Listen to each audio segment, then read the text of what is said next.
বরাবরই বরিশাল বিভাগ বঞ্চিত দাবি করে এই জনপদের সম্ভাবনাগুলোকে কাজে লাগাতে দ্রুত পদক্ষেপ গ্রহণে অন্তর্বর্তী সরকারের প্রতি দাবি জানিয়েছেন ঢাকায় বসবাস করা বিভিন্ন শ্রেণী ও পেশার প্রতিনিধিত্বশীল ব্যক্তিবর্গ।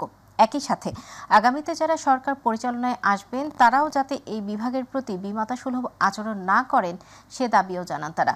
রাজধানীতে বরিশাল বিভাগ সমিতির পুনর্মিলনের আলোচনা সভায় তারা এ দাবি করেন। মাহবুব সৈকতের রিপোর্টে বিস্তারিত।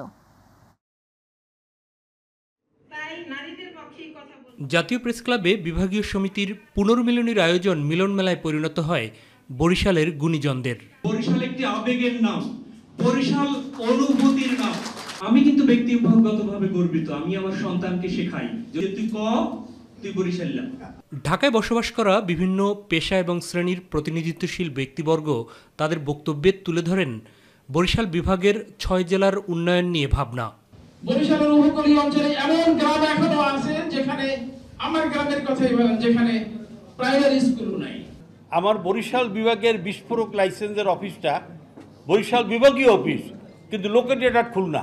বরাবরই বরিশাল বিভাগ বঞ্চিত দাবি করে আগামীতে যারাই সরকার পরিচালনার দায়িত্ব পাবেন তাদেরকে এই জনপদের সম্ভাবনাকে কাজে লাগাতে উদ্যোগী হওয়ার পরামর্শ দেন আলোচকরা।